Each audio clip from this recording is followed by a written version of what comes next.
Hello, everyone, and welcome to another exciting episode of Arm's Innovation Coffee with my co-host here, Alessandro Grande. Today, we're going to be meeting with not one, not two, not three, but four amazing guests. Yes, it's exciting. But before we dive into our recap and before we introduce our guests, please subscribe to the Arm Software Developer YouTube channel after the show. And don't forget to smash that like button. So without further ado, Alessandro, let's do that recap and meet our guests. Yes. So it was an amazing episode last week. We had the opportunity to actually interview Massimo Banzi, the co-founder of Arduino, and Sebastian, an awesome software engineer at Arduino, and we saw some really cool demos. And we talked about how Arduino was born and some background around Massimo's story. So it was one of my I said this on Twitter actually. It was one of those shows that I had in mind for a while, and we managed to finally pull it together. So I was really happy last week, and it was an awesome show. And you'll find the link down in the description below. But go check it out on our YouTube. It was fun. But today we have an even more interesting episode because we've got, as you said, Robert, 4 guests, and we'll talk about TinyML, and specifically we'll give you some really interesting details around a free course that you can attend if you want to learn more about TinyML. So I think we're good. Robert, was there anything else that I missed? No, that was good. Perfect. Yeah, I'm excited. Let's do this. Let's do it. So let's bring our guests in then. Actually, before that, let me introduce them. So we're going to have Jenny Plunkett, User Success Engineer at Edge Impulse, Pete Warden, TensorFlow Lite Micro Tech Lead at Google, and Zach Shelby, CEO at Edge Impulse, and Sean Heimel, Guru of Content Creation. Hey, everyone. Awesome. Welcome to the show. And I think before diving into the meat of the show and everything about TinyML, I'm going to ask you all a lot of questions. Let's go with a really quick intro to all of you. A lot of our guests probably already know you, given that you're all really famous. But let's start with giving a bit of background around your personal story and your personal journey. So, Pete, do you want to take it away and start? Sure. Thanks, Alessandro. And hi, everyone.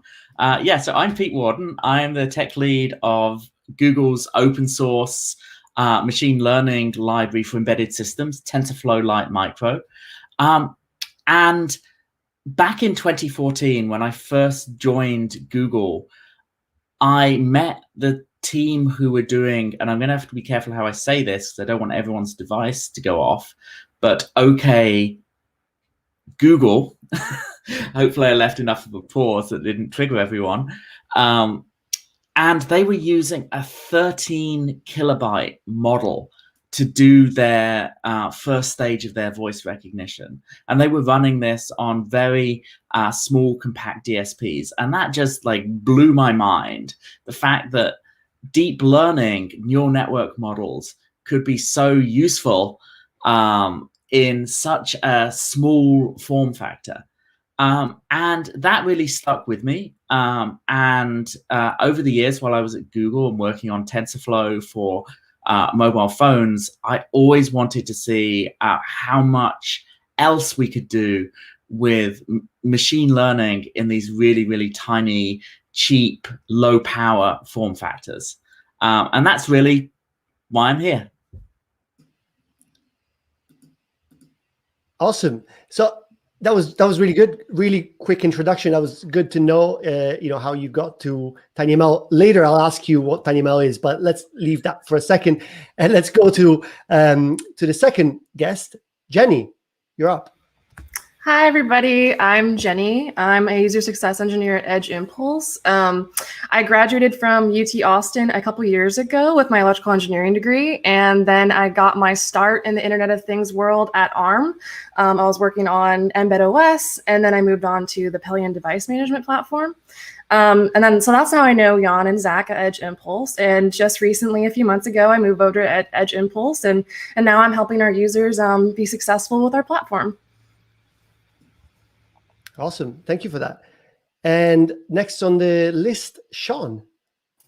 Hello, I'm Sean Heimel. I am computer engineer by trade, and I spent some time at SparkFun. So if anybody knows that company, I started off doing some of the electrical engineering, some of the board layout, creating little devices for people to use, and writing Arduino libraries.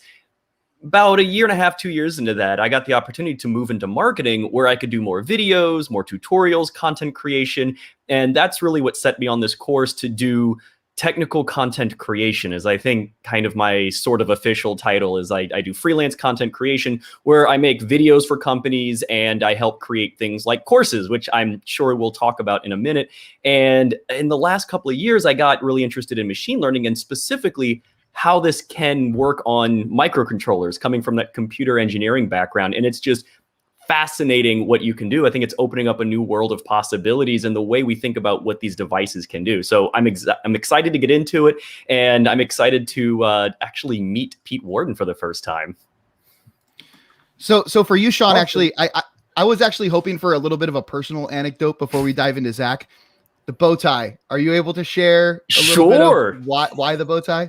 You know, it's funny. I get a lot of YouTube hate about the bow tie, and it just, well, it's just more reason to keep wearing it, right? The people either not watch or just get used to it. I'm fine with that. And the funny story is, I'm a swing dancer, and I started doing that back in 2010. And part of that is you kind of dress up in these old ways when you go to these dances, and a lot of people wear bow ties. That is just part of the whole thing when it comes to swing dancing. So even before my very first YouTube video, I was donning bow ties for swing dances, a couple of years prior. And I'm just like, you know what, this will be a thing. I'll just keep wearing them in the videos. And it kind of became a shtick. And I'm happy with that, because now people recognize me when I go to conferences. They're like, oh, you're the bow tie guy. And like, right. I'm like, okay, it works. I love him or hate him. It works. I'm recognized. That's awesome. I love it. Yeah. I told myself after the pandemic's over, I'm going to do swing dancing. So, and you got to get some bow ties. That's like part of it, right? On it. Cool. So last but not least, Zach, you're up. Hi, everybody. Thanks, Alessandro. Zach Shelby. I'm gonna tell you guys something that I've never told anybody on a tech show to support Sean. So I started swing dancing in the 1990s. You can tell how old I am. And I wore bow ties. So Sean, I'm with you. You're on the right track. Full support. Full support and respect. Cooperation. Yep.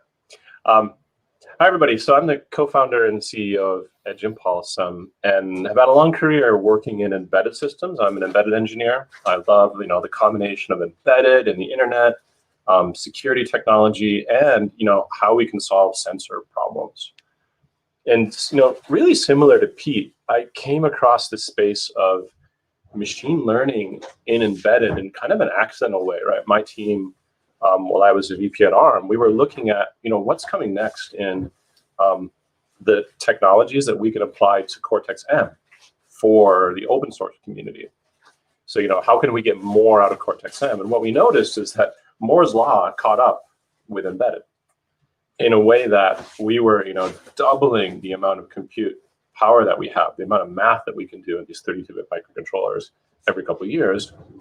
And that came with the effect that we have way too much compute. So, you can imagine a bunch of us sitting around engineers going, what are we going to do with all this compute, right? Like all these boards have tons of compute in them, and we can do so much more. And it just happened that we had a GPU guy. His name is Neil Tan. Neil works really closely with Pete still today on Tensor Flow Lite Micro. Neil just happened to be a GPU guy, and he said, well, I can apply some of these GPU techniques with my mechatronics, robotics work that I'm doing on these microcontrollers, and we can solve some of these problems using these techniques, and it'll work. And we all went, holy cow, this is possible. We had no idea. And from there, we started to develop a bunch of kind of crazy projects. We got things working, and we met Pete through that and started to collaborate on, the TinyML community. How can we help each other bring this technology forward? And Edge Impulse was also born out of that process of us realizing that, we need to make this easy for all engineers, right? And all developers, not just kind of the ML experts, right? And the data science experts. It's got to be an engineering tool for everyone. That's how we got started. That's awesome. That's very awesome. And, I want to thank everyone for those introductions, and remind everyone who's watching that we will be taking questions in the YouTube chat throughout the entire show. So if you have anything specific for a guest about the topic, throw it in here. We'll hopefully get that answered. But to kickstart Robert, this. Yes. Oh, let am me I jump missing in something? Yes, of course. Let me Let's do just it. jump in 1 second. I just want to bring up 2 comments because I think they're really funny and I think we should show them up. So the first one is Zin Kiao saying, this is like the Avengers of TinyML. And then there's another one. What a team. Happy to follow this coffee. Saludos from the south of the world. And I think there is a bunch of, a bunch more that I'm not going to bring up right now, but, it's really cool I'm so glad that we have all you guys on. So I'm really excited for this show. So Robert, sorry, take it away. No, absolutely. Worthwhile. Yeah. So this, I think, is kind of kickstarting the conversation here. It is a show about TinyML, and we're going to start with Sean and Pete. Maybe we'll go with Pete first, and we'll let Sean fill in anything extra there. But the question is, what is Endpoint AI or TinyML? So maybe you can kind of start off by painting us this big picture so we can kind of start the conversation. Sure. Yeah, I'll do my best. Really, the way I think about it is, I'm coming at it from an engineering side. Like I'm an engineer, I write code, and it's the ability to run machine learning on these tiny, cheap, low power devices that might only have, sort of 64 kilobytes of RAM or flash, and being able to use ML to make sense of all of the really rich sensor data that you get on these endpoint devices. So it's being able to do things like I talked in my introduction about being able to do very, very simple voice recognition. It's also about being able to do things like taking accelerometers and tell if a machine is breaking down. It's about being able to take even image data on something like an Arduino or some other really cheap low power device and actually tell, hey, is there a person there? Is there a car there? Like what's happening in the world around you, and do all of that without having to have any kind of network connection or connection to the cloud, doing that all entirely locally. And I've got something here. What is this? This is a book that Pete Warden wrote. I think it was a year ago now, right? Together with Dan, who works with Dan, yeah, absolutely. And what's interesting, I mean, the introduction. So I've read the whole book, but today I'm not going to go through all the pages. But there is a point that you make on the CPUs using milliwatts of power when it comes to you define TinyML of around like this concept of like really low power, right? And what is low power? Milliwatts, right? And so do you want to touch on that a bit more? Yeah, definitely. And that's one of the reasons why I find this so exciting is compute at the moment, you either need to have it plugged into the mains, or you need to be recharging something, or you need to be sort of replacing batteries. Like there's this very manual process of having to enable all of this compute. If you can get down into milliwatts, it's possible to run things on solar power, to run things on batteries that last for years. And you start to get into this point where you can just start to imagine scattering these sensors around your environment. We sometimes talk about peel and stick sensors, where you can actually, imagine having a voice interface on everything.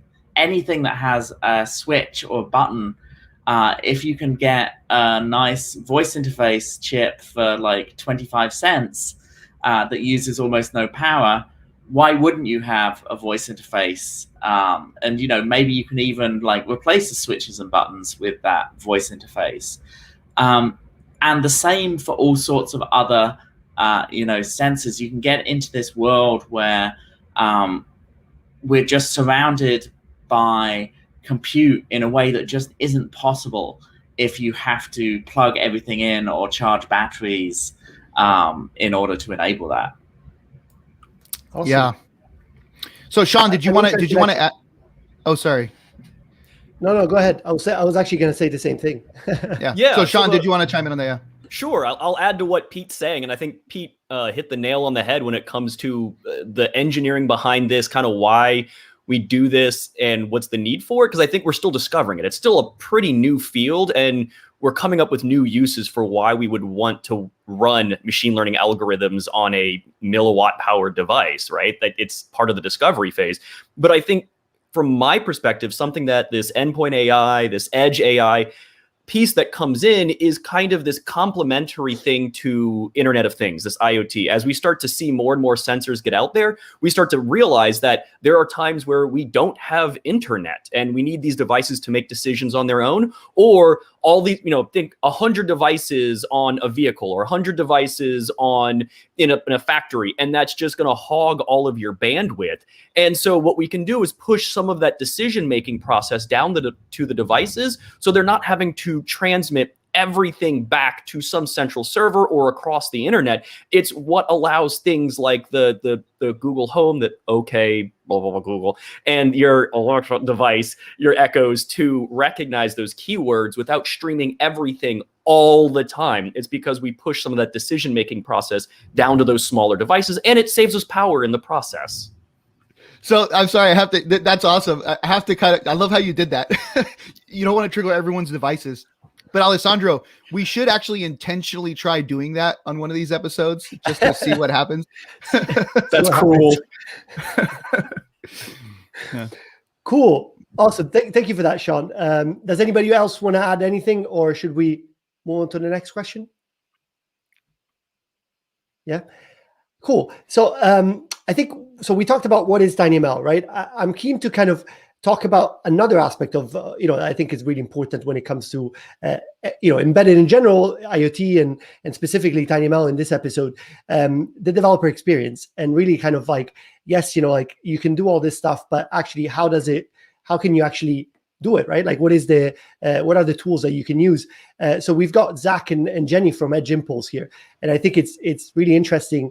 The tool that you guys have been building is really awesome, and I'm I'd like for you guys to introduce it and talk a little bit about that. So Zach, do you want to take that first? Sure. Thanks, Alessandro. The reason that we got involved in doing this was because of our background working in industrial, enterprise, and kind of health applications. I spent sorry, I need more coffee. Clearly this is the innovation coffee, so let me have one as well then. Exactly. Yeah. We just gotta top up, and we'll be good. We've spent a lot of my career in several companies, solving these kinds of problems for industrial, commercial engineers. And so something that I realized as we got involved with TinyML is that the toolkits and the kind of stacks and the process you have to go through to deal with data science and data sets and data collection and optimizing machine learning models and deploying machine learning models, they're not at all natural for the engineer. So the software developer or the engineering expert. Because engineers are expecting very much a DevOps production type of pipeline that gets the job done for them. And data and ML models is not their job, right? Their job is to solve this problem. For example, automating the washing machine temperature water ratio, right? Or detecting problems in predictive maintenance on rotating machines. That's a problem that the engineer is trying to solve. And they want to apply data, and they want to apply machine learning to solve that problem. And so we started thinking about, well, what is the developer experience that is expected here? Like, how is this going to work so that not just some hundreds of experts in TinyML can do this, but how can we allow millions of developers around the world, across all industries, across all kinds of embedded edge devices? How can we enable them to deploy machine learning? And that's how Edge Impulse was born. So Jan, our co-founder and CTO, he did a lot of work really getting in the mind of the developer, right? Getting in their mind of how this thing should work. And we kind of rethought, what is development for machine learning in our engineering world? And so Edge Impulse does that. What we did is we created an online development cloud platform that automates the entire process of dealing with embedded real-time sensor engineering problems with ML. So we do things like, connect a device really easily to the cloud, stream the sensor values like in real time to label device data, because labeling is a very difficult process. So label a piece of sensor data, or label a sound sample, or label a computer vision image, right? What is this thing? Well, this is my face, right? Or this is my hand. So we need to make that process easy. And then we need to do the same through the whole experience, right? Give people access to all the algorithms that they need. We do that in a very graphical way. We have kind of plug and play blocks. Give them access to live testing, right? Help them see that this works with their real application. And then there's a lot of DevOps and ML ops that we need to take care of for the developer. How do you do unit testing continuously? How do you do versioning of your entire project? How do you trace the security and the data that you have so that you don't accidentally change data and break your model? And then finally, how do we make it really easy to deploy these models to lots and lots and lots of silicon? And something that we do, and we talk a lot about embedded machine learning, we love TinyML, but we do much more broadly. We really do all of the embedded ML targets. We do high-end Cortex-M parts like the M33, the upcoming M55, Arm Ethos, all the way into Cortex-A, right, into embedded Linux devices. So you kind of have to cover that entire range for the engineer, because that's what they work with. So that's what we do in a nutshell. But what I get really excited about is showing people how to do this stuff, right, and helping teach people. And so we have Jenny on, and I think it's really important because Jenny comes from an embedded engineering background like we do. She's not an ML expert when she started working with us, right? She's a really, really good engineer, and she's very quickly picked this up to become one of our experts that helps customers day in and day out solve problems with ML. So we wanted to have Jenny on to give a really good demonstration of how this thing works in practice, right? What you can do with it, and how we should think about development with this technology. Demo time. Yeah. Awesome. Jenny, welcome. Yeah, no, exciting. Yeah, you're up. Good Sweet. introduction, Zach. So I guess I'll show the studio now. Let me share my screen. Okay. Awesome. So I'll bring it up. Here we go. There you go. You're up. So the first thing I wanted to point out here before we even get into the studio is that if you haven't made an Edge Impulse account, it's really, really, really easy to get started. All you have to do is go to the homepage, scan this QR code with your phone, and you can start building your first Edge Impulse model in 5 minutes without even making an account. So it's really easy to get going, even before you take the Coursera course even. So this is the home page, and then moving on into the studio, this is the home page for your Edge Impulse project. Each project is sort of one use case for a machine learning application. So in this case, I'm going to show you guys a continuous motion recognition example using the Arduino Nano. This is an example where I'm using the accelerometer on the device to classify different types of gestures when I'm moving the device with my hand. So this is the home page, and as you can see here, we have a great little tutorial section. You can see how much data you've collected. You can also download all the intermediate neural network models and labels and data. You can also delete your project or add collaborators here if you're doing a project with a friend, for example. But I also wanted to show you guys today is you can also use your phone to collect data. So say I don't want to use my Arduino Nano to collect all of the accelerometer data. I can also use my phone to do that. So I'm going to quickly do that really quick. Add a new device, show the QR code, open up my camera on my phone. You can see that on the right side of the screen here. Open it up in Safari. And then your phone is now connected to Edge Impulse. Click Get Started. Then moving on to the data acquisition page, this is where I'm going to start taking accelerometer data samples, which I need in order to create my fully trained model. So I'm just going to do a quick little demo of the idle motion where my phone is just sitting on my desk, and then I'll do also an up-down motion. So I have a 5-second sample here. I'm selecting the accelerometer. I'm going to click Start Sampling. It's going to ask me to get permissions on my phone. And then there it goes. Once this is done, it'll upload automatically into my project and we'll be able to see the data. There we go. So that's an idle motion. And then let's also do an up-down motion here. 2 seconds. And then I'm going to move my phone up and down. There we go. So now we have 2 more data samples that we didn't have before. Some of these data samples are taken with different devices. So it's really easy to combine different samples that you've taken on a bunch of different platforms, for example, or you can use entirely your phone to deploy this model back down onto your Arduino Nano, for example. Super easy to upload data, super easy to label it. We can also, for example, say if I wanted to make this 10-second sample 5 seconds instead, it's also really easy to crop it in half. 5,000. Crop. Super easy. Edge Impulse makes data acquisition really easy. Makes identifying what types of gestures, or for example, you want to train your model on. In this case, I have a wave motion, an idle motion, a snake motion, and an up-down motion. So I'll do that for about 12 to 15 minutes, depending on the type of model that I'm doing, for both training and test data. For test data, I don't have as much, but that's okay. It's just to verify that our model is pretty accurate. So moving on to the actual machine learning piece, this is where I click on the Impulse Design page. So I have my input data here. This is the red block on the left. This page goes from left to right in terms of training your full model end to end. So the left is just the raw time series data for the accelerometer that I have uploaded. This next block is the DSP block that we have in Edge Impulse. We have a bunch of default blocks here for different types of sensor data. In this case, I'm using the spectral analysis block because it's accelerometer data, and it's gestures. We also have stuff for images, audio, which is human or non-human voice. We can also use the raw data without any processing. Say if your board has a DSP module already on it and you don't want to manipulate the data further, you can use the raw data block here.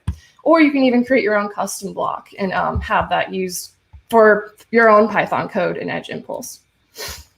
Moving on here, we have the neural network block, and this is just pre-written Python code that we have default in Edge Impulse. I'll show you that in a second. And we also have an anomaly detection block here that, say I use a gesture on my device that isn't what I trained my model on, it'll identify that as an anomaly. So I saved my impulse. Moving on to the DSP page, this is where this is just the sample that I recorded on my phone. And this is where we can view the output of the Python DSP block code. So we can see here that it's smoothed out my data, and this just makes it easier for the neural network to train the model on. It's not as messy. A bunch of different parameters here, and these are just all inputs to different Python functions. And we can also see how quickly it'll perform on the device. So we generated those features, and on the next page, we can see a really awesome feature of Edge Impulse where we can see the feature explorer and how good of a separation we have for our different types of classes for our machine learning model. So like the red one here is the wave motion. We also have the snake motion in orange and up, down in green, idle in blue. So if our model is going to perform well, theoretically, sometimes this page will show a good separation. And not always, depends on which DSP blocks you choose. But in this case, we have a really good separation of our different classes. So our model should perform fairly well.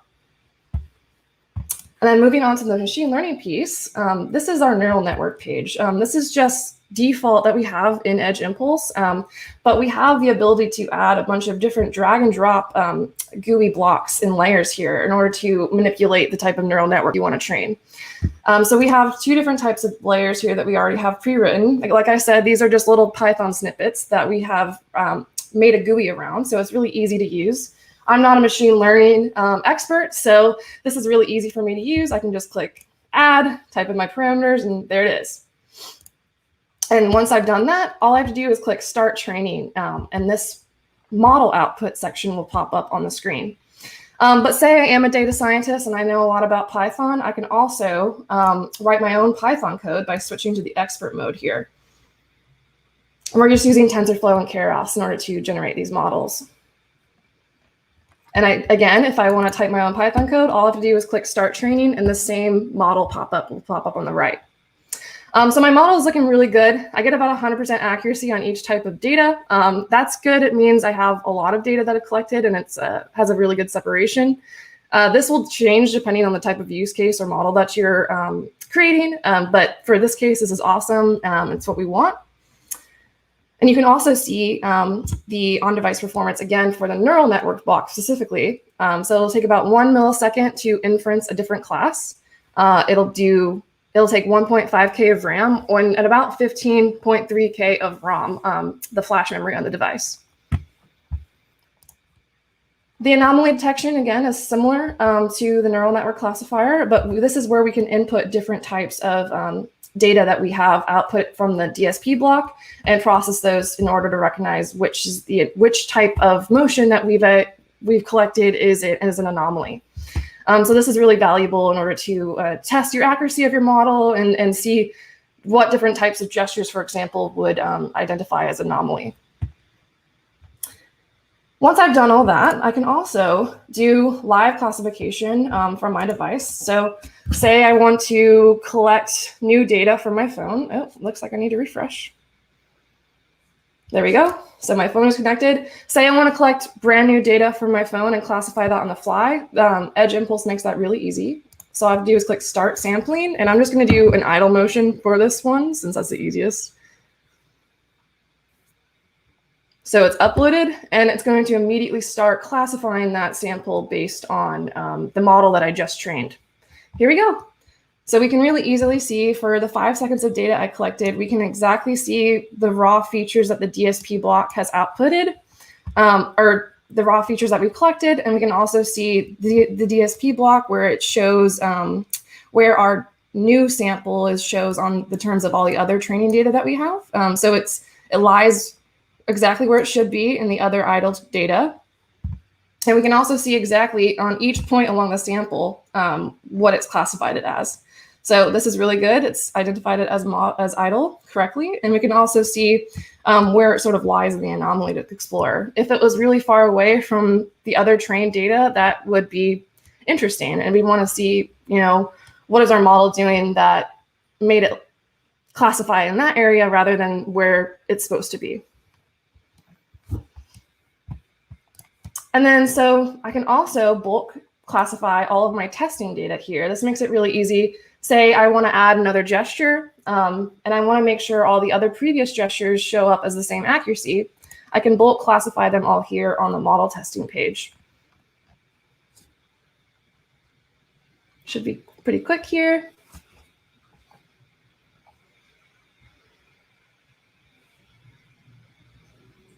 It's generating the DSP block features, running it through the trained model, and it's going to output the expected result, the predicted result. There we go. So the accuracy is really good here. It's identified most things correctly, even the anomaly. But like I said, say I want to add a fifth gesture. Instead of idle, wave, snake, or up, down, I want to add a different type of gesture. But I really like how my model is performing right now. I can do a project version within Edge Impulse. I can store my project where it is at this current state and time. All the intermediate data, all the intermediate results, all the intermediate machine learning models, all of those would be stored, sort of like a GitHub repo branch. All of those would be stored at that current point in time on Edge Impulse. And if I want to go back to that previous version, all I have to do is click restore from this version, and I can go back in time and it'll make a new project for me. But yeah, moving on to the deployment page, this is where I generated a library or binary file to flash onto my Arduino Nano. Because I'm using the Arduino Nano, I clicked on the pre-built firmware right here.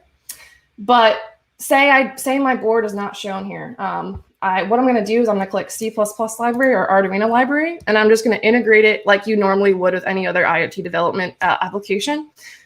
Integrate it into your application and flash it onto your device that way. But because I'm using the Arduino Nano, I've chose the pre-built firmware where all I have to do is click build, it'll download, and then I flash it onto my device using a quick little flash command. And we can also see the results of the Eon compiler here. If we don't have the Eon compiler on, this essentially makes our model much bigger in terms of ROM usage. But this also doesn't affect the accuracy if at all. And then I can quickly see here, if I open up my terminal, I can run the impulse really quickly and see inferencing on the device almost immediately. Sampling, idle. I'm going to do up, down. There we go. You can see the results of the machine learning model directly on the device within minutes. And that's the Edge Impulse Studio. I Awesome. love it. Yeah, that's amazing. Honestly, I mean, we have so many fans, it seems, already talking about how awesome Edge Impulse is in the chat. And we also have some questions. So I know we're going to segue into another little segment here, but I'd love to bring these questions forward to you, Zach, and you, Jenny. I'm going to pull them up here on the screen. If I can find it again. Here it is. All right. So Zach, Jenny, I've been having a blast with Edge Impulse. Do you have any new and exciting upcoming features coming out? And it looks like Zach's raising his hand.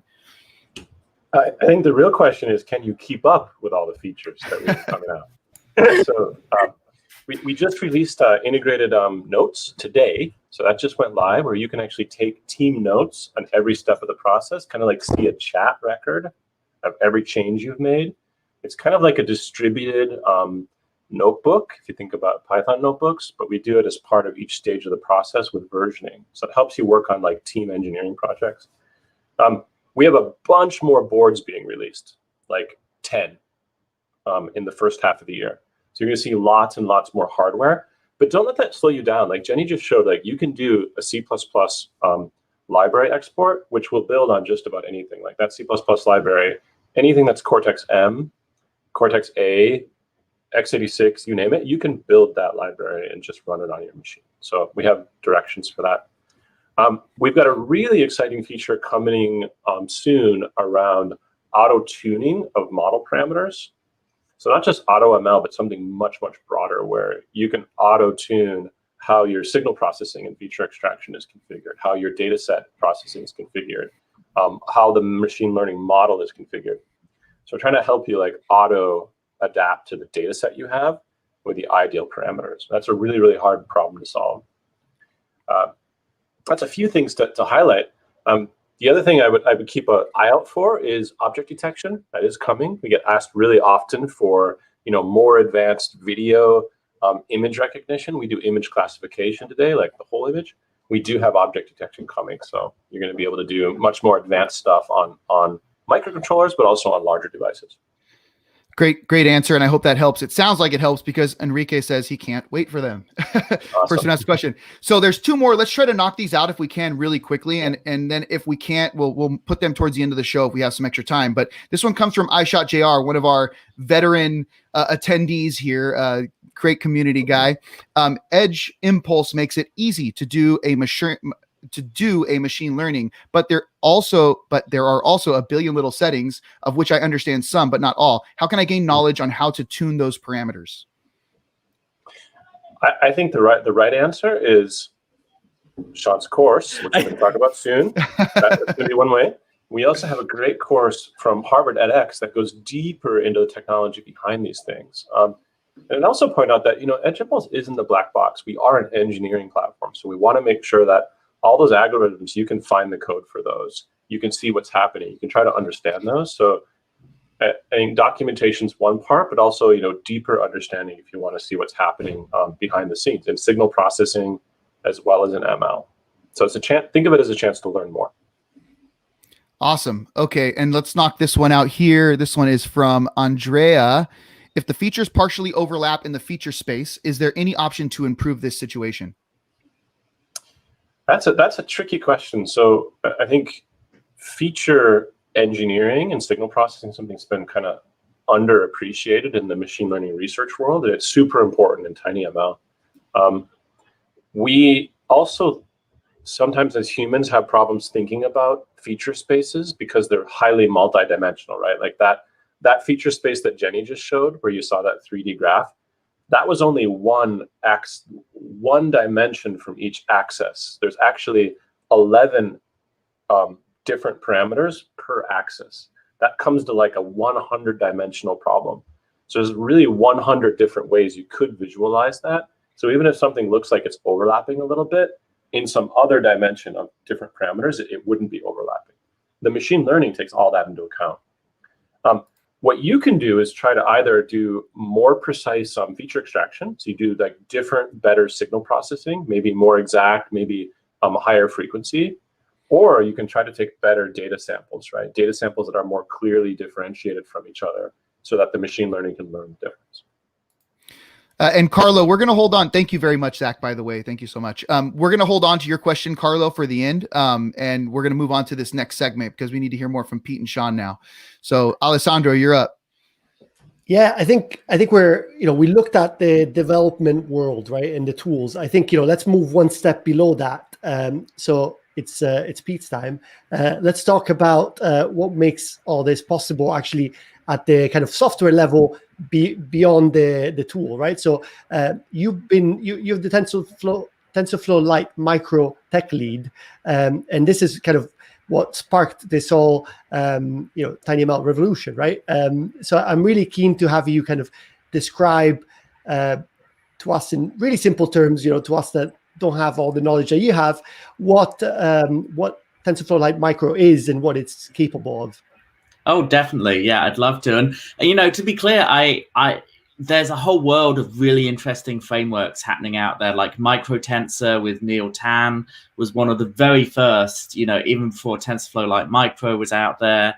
All sorts of vendors, even like ST, and these other people have been doing really, really interesting stuff. So it's been, I'm obviously a big fan of TensorFlow Lite Micro, but I want to make sure we give a shout out to everybody who's doing work in this field. I think there's lots to learn from all of them.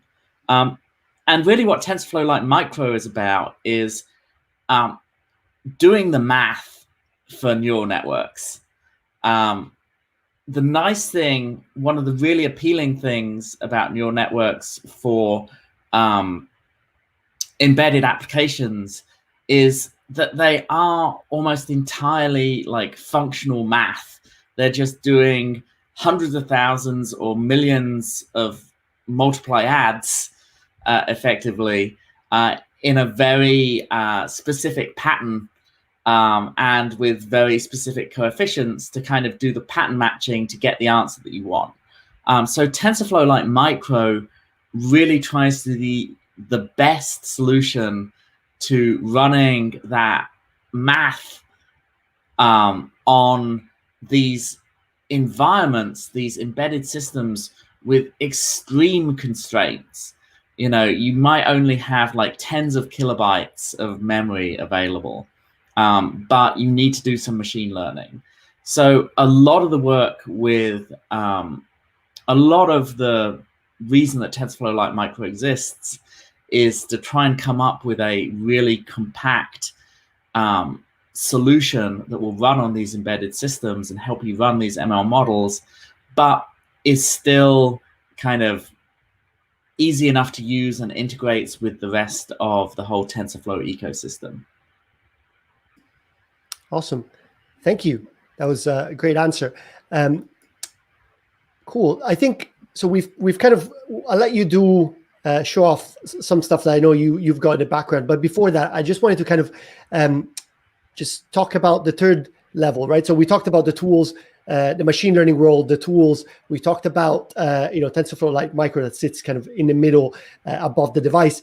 And then there is obviously ARM devices and all the great work that our colleagues are doing around optimizing, library to optimize the machine learning functions and map them to the actual hardware layers, right? And that's super useful because it allows anyone that's running machine learning on these devices to actually do it in an efficient way. So I know, Pete, you guys have integrated CMSysNN in TensorFlow Lite Micro, correct? Yeah, and it's actually been a fantastic relationship. I was actually just on a call with Fredrik Knudsen from the Swedish office of ARM. We meet every week. We actually, they make a lot of contributions to the code base. It's a very, very it's much more than just kind of like taking a library. We really are collaborating very closely, and they, a great example of this is the Pico board that just came out from Raspberry Pi. Even though that was created after, it was not, none of the SimSysNN code that we're using had been written with that in mind, but because it was a Cortex-M0, we were able to just turn on the SimSysNN optimizations and see these massive speedups. And that's what the TensorFlow Lite Micro version for that Pico board is actually shipping with. So it's been really, really fantastic for us. We have a Oh, so I was going to say, we have a comment from Carlo here. He wanted to give you a personal thanks there, Pete, for always monitoring the TFLU repos. So really cool. I feel very embarrassed because I feel like I'm always behind on my pull requests and my responding to issues. But thank you. I appreciate that. We're constantly trying to do better. I will say, in terms of responding faster, and we really value all of these contributions that we're seeing from across the community, including from Edge Impulse as well, I should say. Cool. And just a little thing that I haven't mentioned at the beginning that I really was keen to mention is that you guys, so Edge Impulse and Google are obviously part of our AI partner program. So our colleague Mary is running this awesome program where she's collected all these amazing companies that are doing really great stuff in the machine learning space, and obviously you guys are. So you're part of this, and I'm excited because there's a lot of great stuff happening in this TinyML space, and it's really cool to see all this. And actually, Pete, we haven't touched on the TinyML foundation and the actual kind of community around TinyML, right? I'm running the TinyML UK meetup, for example, and there's a lot of meetups around the world, and it's really awesome. I think you want to spend a few words on that. Yeah. I mean, it's just been. It reminds me of what I've read about sort of, the Homebrew Computer Club or something like that, where there's this incredible explosion of people who are engineers and hobbyists who are fascinated by the possibilities of this hardware, even though there isn't this, there hasn't been a strong business model, or this whole sort of commercialization of this is still in its super early stages. But we have, I think, over 22,000 people signed up to the edX course about TinyML, for example. We have all these people coming to these meetups. We have the TinyML Summit. We have this incredible community that's grown up around this because I think so many people are excited by the possibilities of being able to do something new and something that's kind of, so new it's magical. Absolutely, there's a lot of really interesting things coming out that I'm seeing, every day. It's really cool. And so you mentioned about the courses, right? Like one of the reasons why we're all here is to actually talk about a launch of a new course, right, on Coursera. And the really awesome news, it's one of those things that you don't get to say often. It's a whole course on TinyML for free, right? And we've got the man, right, that actually is doing the course here in the house. So Sean, hey. Hello. Yeah. So we launched it this Monday, and this was a collaboration with Edge Impulse and Arm and Arduino and the TinyML Foundation to put this together. And part of this, and I'll be honest, I didn't want to step on Pete's toes because he has a course on edX that he just mentioned. And so it was trying to figure out, okay, why would you take Pete's course versus this new Coursera one? And Pete, please correct me here, but my understanding is that yours, you dive into TensorFlow Lite for microcontrollers. You're really diving into what's going on, the different instructions, how you use those, and it's this very dense technical course. The course that I put together on Coursera is a little more high level. We're using Edge Impulse as a tool to train things for you, and we're taking a broad look at machine learning. So we discuss things like what's a parameter, what's a hyperparameter, what is training, what is overfitting, underfitting, right? Going through these machine learning concepts that people may not be familiar with. If you're coming from, it's really targeted for people coming from the embedded side. If you're coming from the machine learning side, this will probably be a review for you and learning how to use the Edge Impulse tool and then seeing like, oh, I can fit some simpler things with all these libraries onto an Arduino or other microcontroller. So that's really what it is to get people interested. And it's kind of like getting a taste of machine learning, and you can run it on microcontrollers. So my course is more of the broad overview. Pete's course is the like really nuts and bolts of what's going on in TensorFlow Lite for microcontrollers. I hope that helps give an overview and like to let people know there are two courses. They offer different things in that space. Awesome, yeah, and we put the link to the one that you were talking, the Coursera one, but actually we've got the other one as well. So the ADX one is actually a collaboration with Harvard as well, right, Pete? It's Harvard and Google and Arduino, right? I believe that's correct. Yeah. So yeah. I mean, you've got a choice here. You can if you want to learn about TinyML. Someone was asking earlier. Actually, we took the question of how do you do different feature extractions and so on. You've got two courses to look at. So pick your course and yeah, learn more.